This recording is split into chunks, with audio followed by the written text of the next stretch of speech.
বাংলাদেশে একের পর এক ছোট ও মাঝারি মাত্রার ভূমিকম্প কি আসলে কোনো বড় বিপর্যয়ের আগাম সংকেত? সোমবার নারায়ণগঞ্জে অনুভূত হওয়া 4 মাত্রায় ভূমিকম্প আবারও দেশজুড়ে বড় ধরনের আতঙ্ক ও ঝুঁকিকে সামনে এনেছে।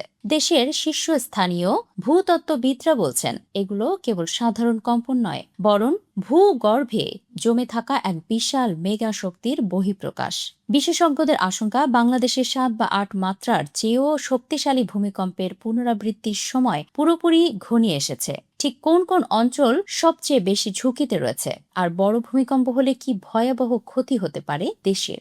বিশেষজ্ঞরা কেন 8 মাত্রার ভূমিকম্পের আশঙ্কা করছেন, তার পেছনে রয়েছে ঐতিহাসিক কিছু তথ্য। 1762 সালের গ্রেট আরাকান ভূমিকম্পের মাত্রা ছিল প্রায় 8.5 এবং 1897 সালে আসামের ভূমিকম্পের মাত্রা ছিল 8.7। এছাড়া 1918 সালে সিলেট এবং 1930 সালে আসামেও বড় ধরনের মেগা কম্পন হয়েছিল।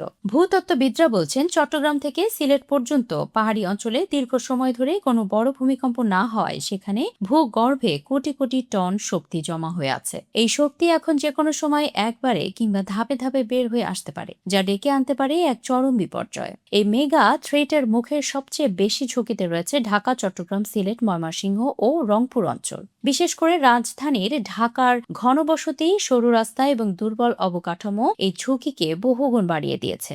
Institute for planning and development জানিয়েছে, দেশের বহু ভবন নির্মাণ বিধি বা বিল্ডিং কোড না মেনেই তৈরি হয়েছে, যা ভূমিকম্পের সময় তাসের ঘরের মতো ভেঙে পড়তে পারে।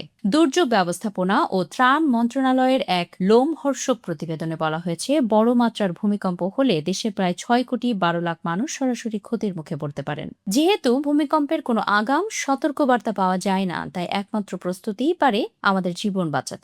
বিশেষজ্ঞরা বলছেন এখনই সময় ভূমিকম্প সহনশীল ভবন নির্মাণ নিশ্চিত করার, পুরনো ঝুঁকিপূর্ণ ভবনগুলো পরীক্ষা করার এবং জাতীয় পর্যায়ে নিয়মিত উদ্ধার কাজের মহড়া ও উদ্ধার ব্যবস্থার আধুনিকায়ন করার।